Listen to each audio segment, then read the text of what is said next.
Ayun, magandang umaga po. na Another day, another sunny day, ano? Isang Biyernes na mapagpalang araw. Talagang patuloy tayong magpapahayag ng buhay ng salita ng ating Panginoon. Marami nagsasabi ngayon, ako ay nagugulat to nung minsan nagbukas po ako sa YouTube. At meron dong segments ng contents na yung pagbamak ng ating ng mga ating mga ng kasangkatauhan, ano, ng mga kabataan o ng kasangkatauhan sa ating Panginoon, ano, ang Panginoong Hesus, ano. Sabi po ng Biblia, the name above all name is Jesus, ano. God lifted the name above all names. Sabi nga ho ng Biblia na sa langit, sa lupa ay yuyukod sa pangalan ng ating Panginoong Hesus, ano. The Messiah, ano, sa wikang Hebrew, Yeshua, ano, Yeshua. At ang sa English naman ay Jesus o Emmanuel, God is with us. So marami pong pangalan na ni-attribute sa ating Panginoon, ano, tagapagligtas, Prince of Peace, ano. Talagang ang Panginoon ay napakadakila, ano, at meron pa akong instance sa Bible na, Lord, ginawa ko na, Ama, ginawa ko na lahat. Tinaas ko na ang pangalan mo and I follow your commands. Now, itaas mo po ang aking pangalan. Yung nasa Biblia. Ito ibang salita po tayo sa Biblia patungkol sa karakter ho ng ating Panginoon. Sabi natin na si Jesus ay pangkaraniwang tao. Yun nga po, sabi ho ng Bible, God uses the smallest or the weak, the mahina, ano, the weak of this world, to compound the wise, ano. Pinili ng Diyos ang mga mababa upang itaas niya. At ito po ay nangyari sa ating Panginoon, na siya po ay nagpakababa, nasumpungan sa kababaan, pagiging tao, ano, pagiging tao, kaya po naging mababa ang ating ama, ang ating Panginoong Hesus, na bagamat sa Diyos, sabi ng John chapter 1, in the beginning was the Word, and the Word was with God, and the Word is God. And the Word become flesh and lives among us. Ano po, nangangatwiran po talagang ang Diyos ay, ang Panginoong ating Hesus ay isang persona ng pagka-Diyos. At binaba niya ang pagkatao niya para ang pagka-Diyos niya. Sabi ng Biblia, na bagamat sa Diyos, hinubad niya yung pagka-Diyos at ang anyong tao, at naging kagaya natin, ano, that we may be redeemed by His deeds and finished work on the cross, ano po. At nakakalungkot ho na napakarami ngayon, kahit sa bansang Israel, pinagbabawal ang ipangaral ang ating Panginoong Hesus. Ito po itanda na kung gaano kasama ang mundo, ano po. At nakakalungkot po, at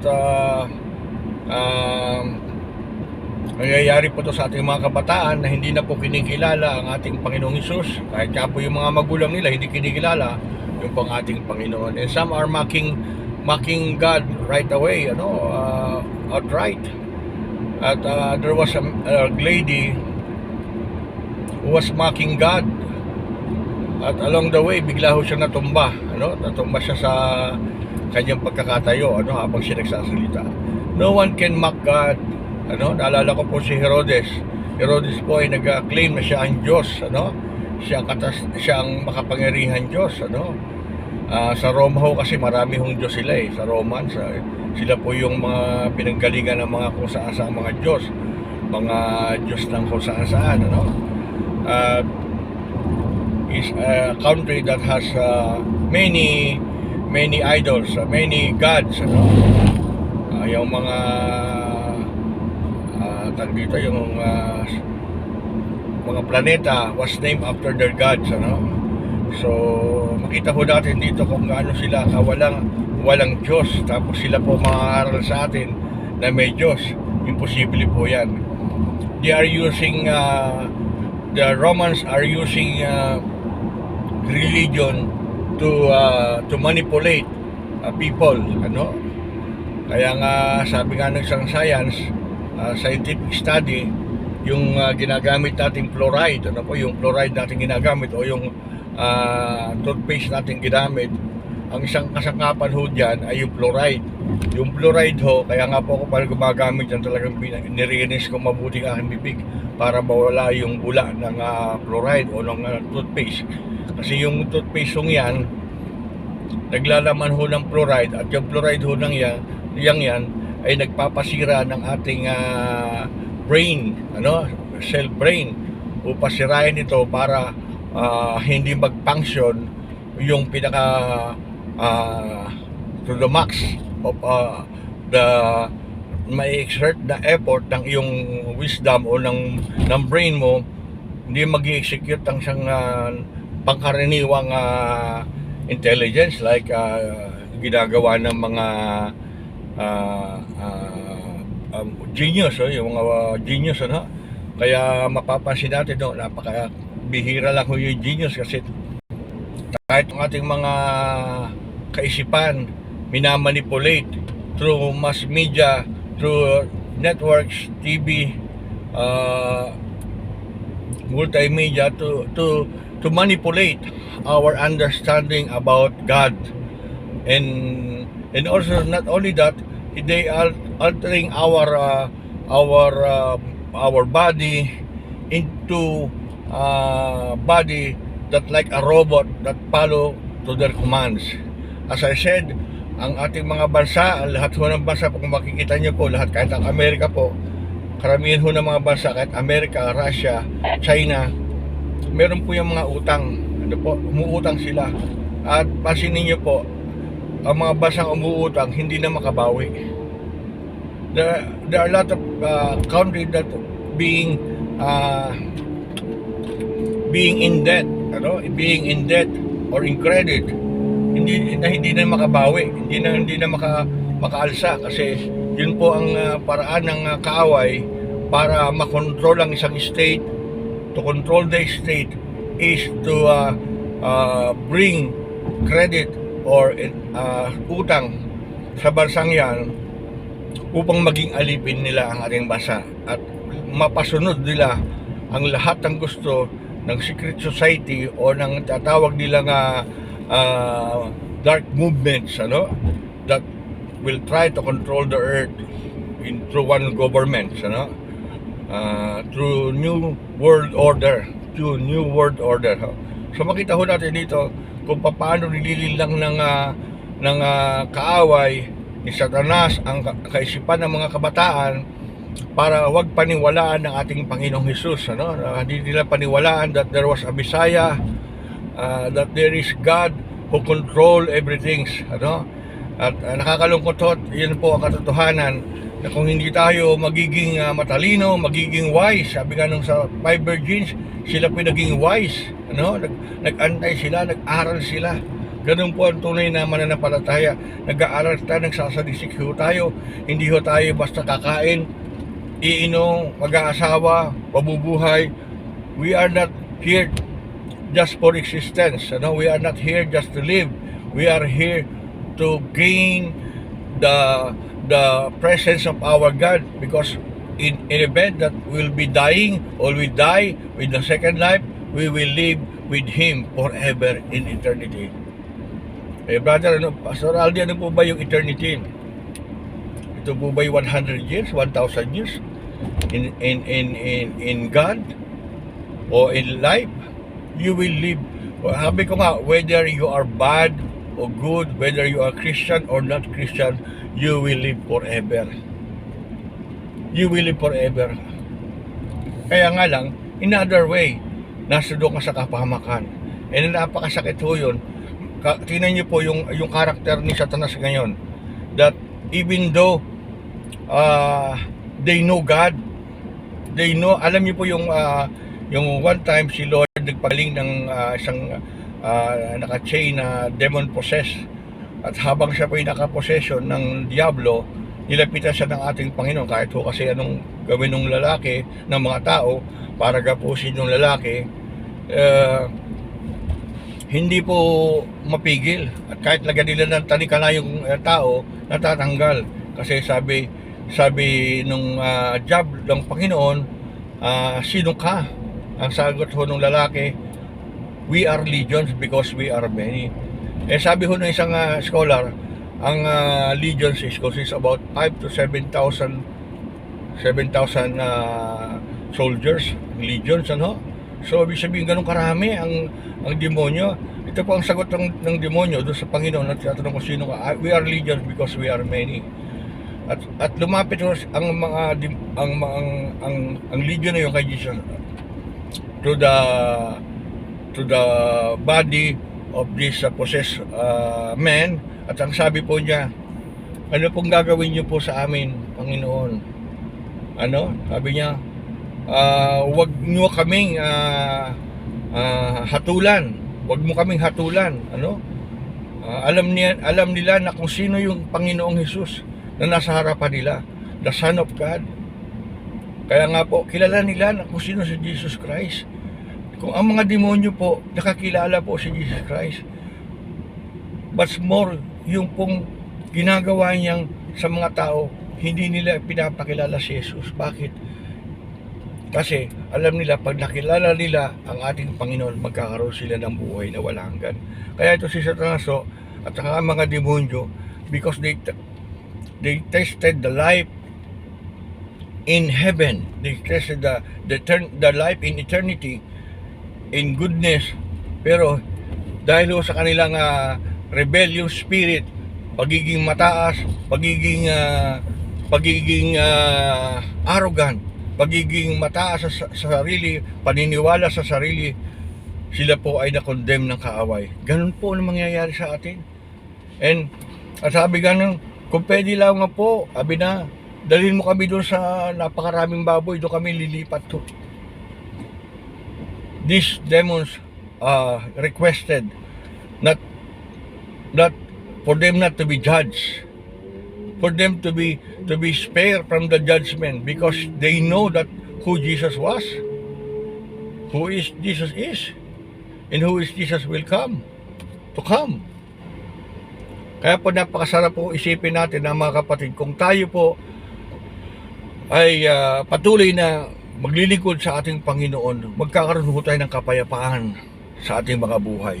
At ganoon din po, kapag tayo nasa opposite side, alam niyo po, pagdating ho ng panahon, eternity, pagsisisihan ho natin. Alala po ninyo yung lalaki na nahulog doon sa impyerno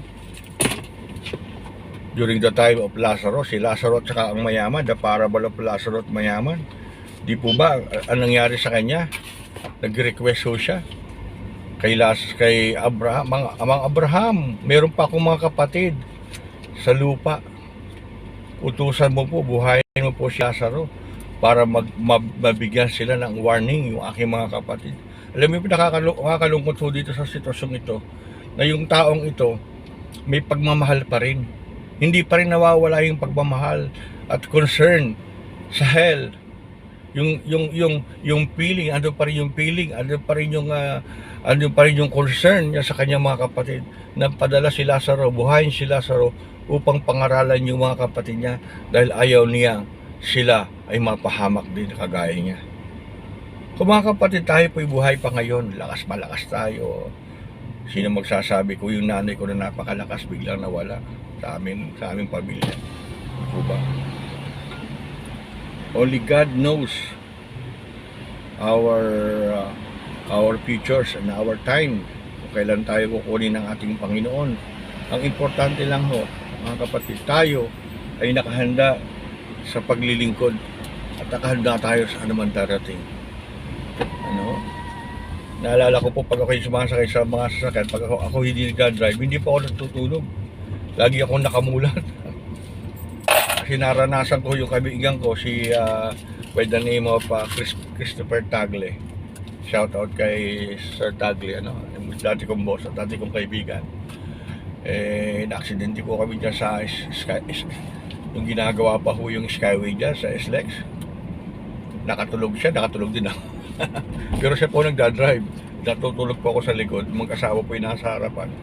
Bigla pong nagkaroon ng malakas na impact. at tumama kami sa aisle sa gitna ng SLEX, yung ginagawang skyway doon.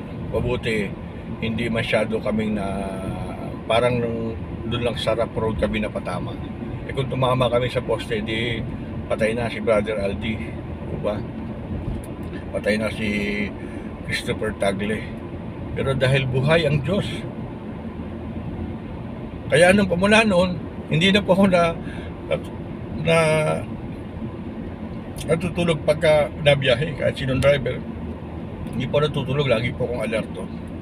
Pero po nung makilala ko ang ating Panginoon na siyang may hawak ng buhay, hindi na po ako natatakot matulog. Matulog ho ako dyan. Kung nakasalampak ako sa pagtulog sa bus, wala akong pakialam. Kahit sa mga ibigay ko, nila-drive, matutulog ako dyan. Kahit nasa likod ako, nasa una ako.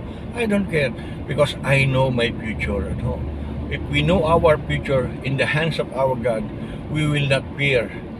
Sabi nga ng Panginoon, mga taong nagbigay ng buhay para sa Kanya, kailanman hindi mawawala. Mas matakot kayo sa mga, huwag kayong matakot sa pumapatay ng laman. Pagkatapos papatay kayo, wala nang magagawa. Nalala ko po si Stephen, nangangaral ho siya sa Israelita, sa mga sa Israel. Nang makita po siya ng mga elders, nagalit sa kanya mga elders, yung mga parseo, yung mga skriba, yung mga religious people. Bakit kami pinapangaral ng taong ito? Hindi naman siya nag-aral kay Gamaliel o sino mang batikang Bible scholar ng panahon ni Jesus Christ. Tapos papangaralan mo kami. Sabi ni Stephen, the first martyr in Christianity, sabi niya, I see Jesus sitting in the right hand of the Father. Wow. At sabi nga ho ng mga tao, tinakpan nila yung mga tainga nila at ayaw nilang marinig ang sinasabi ni Stephen. Nasa na po yung taong bumato sa kanya hanggang siya mamatay. Di po ba? Namatay na rin.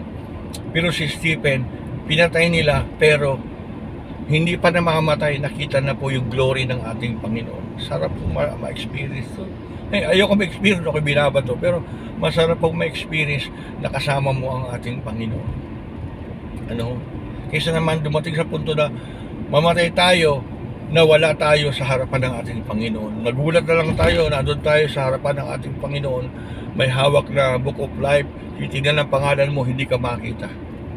Kaya, ngayon pa lang, pagkakahanda natin, we give time to those people na alam natin na nangangaral ang salita ng Panginoon. Let us support those people. This is challenge. I'll give you a challenge to the community. A real challenge to you guys. Tayo po meron po tayong ginagawang pagtulong sa mga simbahan. Pero tingnan niyo, naalala ko isang man of God, sabi niya, ilagay mo yung pananim mo doon sa tamang lupain kung saan magbubunga. Hindi alam mong magbubunga. Kasi kung ang buto, ilalagay mo lang yan doon sa batuhan, sa mabatong lupa. Sandaling mabubuhay yan, pero pagdating ng summer, mamamatay yan kasi mainit ho yung bato na nasa kadikit sa kanyang lupa at mamamatay po yung soil. Sa init ng nakikreate, generate ng bato na yon, pagdating ng summer, siya pong papatay doon sa halaman, sa mga roots ng halaman. Kaya sabi ng isang manggagawang yon, magtanim ka sa tamang lupa. Sa alam mong taong nangangaral ng salita ng Panginoon, doon ka magtanim. Minsan tayo, bigay lang tayo ng bigay, alam natin ganito, pero hindi natin sinasaliksik na sila ay nangangaral hindi ayon sa tama, hindi ayon sa Biblia, hindi ayon sa sinasabi ng Panginoon, para lang ho natin pinapalawak ang kaharian ng dyablo. I'll repeat, through donation sa mga religious people that did not adhere, that did not share the right gospel, and we are participating in contributing to the expansion of the kingdom of the devil, the kingdom of religion, the kingdom of destruction, the kingdom of the law. The law are being spread to the people to sow fear and condemnation. Maghasikho tayo ng binhi ng ating resources sa mga taong tunay nangangaral ng salita ng Panginoon. Kung naaalala ko po yung isa kong kasamang pastor, si by the name of Pastor Rico Harden, na nasa JL ngayon sa Batangas, Kalatagan ba yun? Hindi, dito lang sa may malapit sa Cuenca, no? Sa kanyang unang assignment, doon siya na-assign sa Isla Verde. Ang kinakain daw niya doon, palimit, isda, kamote, balinghoy, kamuting kahoy, karamihan isda binibigay sa kanya para ho siya ay mabuhay. At tayo po ay sinachallenge ko po kayo, magtanim ho kayo. Di ko sinabi kayo magtanim sa akin, magtanim ho kayo sa mga taong ginagamit ng Panginoon. Napakarami ho nangangaral ng salita ng Panginoon na tinataas lamang ho ay si Jesus. Magbigay ho tayo sa mga tao tunay lang na nangangaral ng salita ng Panginoon, kasi malaking bagay yung itong nagagawa nila. Kami nga po, ako sa sarili ko, nangangaral ako ng salita ng Panginoon, pero hindi po kami nanlilimos, hindi po kami nanghihingi. Nagtatrabaho po kami para mangaral ng salita ng Panginoon, para walang masasabi ang mga tao. At kung sinasabi kong ito, hindi po para sa akin, para sa inyo po yan. Dahil kung kayo po ay nagbibigay lamang sa mga taong nag-share ng hindi ayon sa salita ng Panginoon, nagbibigay kayo sa simbahan nang alam na natin yung simbahan ay hindi nangangaral ng katotohanan at nangangaral lang ng religion, nagpapalaki lang ng kingdom nila, ito po ay hindi nagpapalaki sa inyong resources. Bago sabi nga, tinutulungan niyo po ang dyablo para mapalaganap ang kasinungalingan sa sanlibutan. At kayo po ay responsible sa mga kasalanang yaon kung hindi natin pagsisisihan. Kaya tayo po ay repent and let us come to our God and pray to our God. Lord, kanino ko po ibibigay yung resources kong ito? Kanino ko po ibibigay itong luma kong refrigerator? Meron po isang pastor na walang refrigerator, hindi sila nakakaranas ng refrigerator. Ibigay po natin to, i-donate po natin sa church. Naalala ko po yung senior pastor ko, Pastor Aldi, malapit ka nang mag-pioneer, magsimula ng simbahan mo, ibibigay ko itong mga speaker sa iyo. Kasi may dadating kaming bagong speaker. Nakakatuwa naman kasi sa puso niya, yung gusto niyang maipahayag ang salita ng Panginoon at tutulong siya sa akin upang maipalaganap ang salita ng Diyos sa buong sanlibutan. Shout out kay Pastor Deo Baton ng ating senior pastor na tumutulong sa atin upang maipalaganap ang salita ng Panginoon. Siya po nag-assign sa akin bilang isang missionary, official missionary at pastor ng kanilang simbahan. Napakabuti ho ng Panginoon. Hindi ko po kiniklaim yan, hindi ko po pinanalangin yan, pero patuloy tayo nangangaral ng salita ng Panginoon upang mahayag ang kabutihan ng Panginoon. Hindi po natin pinagpipray. Kaya I challenge everybody, kung gusto ho natin na tayo ay tayo patuloy na hindi maging kasangkapan. I'm not saying mapagpala kayo. Of course, mapapagpala kayo pag nagbigay kayo. Pero hindi po ito susi. Ang susi ng pagpapala ay sa ating Panginoong Jesus. I'm saying only, you should not be instrument to expand the works of the devil by contributing to this religious movement that does not adhere to the gospel and the finished work of our Jesus Christ. Napakahirap po, sabi nga may kasabihan mo tayo sa crime, the act of someone is an act of all, yung paggawa ng isa o ng isang kasama, ayun po yung paggawa ng lahat. Kung kayo nasa grupo, napalaban, napaaway, nakasaksa kayong kasamahan mo, sa batas kung kayo ay nagplano, act of all ho yun.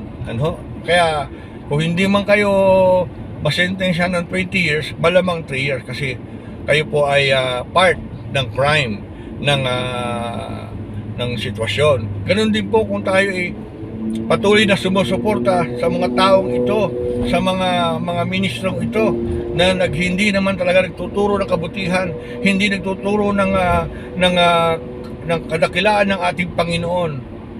Huwag po natin ito suportahan, bagkos tayo po ay manalangin sa Panginoon at ipagpreho natin ang tamang tao na susuportahan namin, susuportahan ninyo. Kapag kung tayo po ay susuporta sa mga taong ito na nangangaral ng hindi salita ng Panginoon, hindi salita ng Diyos at tinataas lang ho nila, sumapi kayo sa aming reliyon, maliligtas kayo. Pag hindi kayo sumapi, hindi kayo maliligtas. Diba ba? Maling katuroan po ito po katuroan ni Satanas.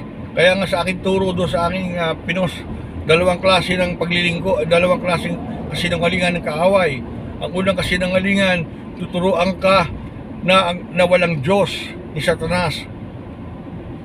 Tuturuan ka na hindi nag-i-exist ang Diyos. Tuturuan ka na ikaw lamang, ang sarili mo lamang, and you have to believe in yourselves. Diba? And padalawa po kasinungalingan ng kaaway, tuturuan ka namang maging maka-Diyos, pero sa maling paraan. Sa maling paraan, sa religious way. Gawin mo to para ka maging mabuti, para ka maging banal. Kailangan maging mabuti ka, kailangan magdidipa ka, kailangan mag-aayos ka, kailangan sundin mo yung 613 laws. Sundin mo to para kayo maging banal. And by doing this, lalo lang natin kinokondem ang ating sarili sapagkat hindi natin magagawa ang mga bagay na pinapagawa ng religion. Napakasimple lang ho ang gospel. Ipangaral ang mabuting balita. Ano po yung mabuting balita? Si Jesus na dumating para sa atin. That is the good news. That Christ has come and redeemed us to the death and resurrection of our Lord Jesus Christ. Finish. That is the gospel that we are, that God is preparing and telling kung paano tayo maliligtas sa pamamagitan ng anak niya. For God so loved the world, in John chapter 3 verse 16, that He gave His only begotten Son, that whosoever believe on Him should not perish, but have everlasting life. Kaya mga kapatid, pakatandaan ho natin, hindi tayo magiging ganap dahil sa ating religion, dahil sa ating pagbibigay.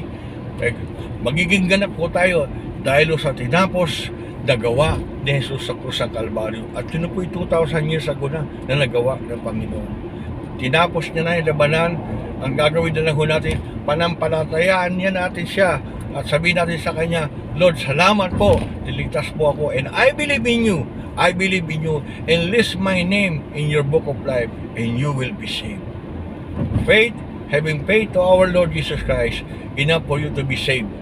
Hindi na po kailangan magdidipa ka, hindi na kailangan magrosaryo ka, hindi na kailangan saulin mo lang ang Biblia, hindi mo kailangan pumasok ka sa lahat ng simbahan.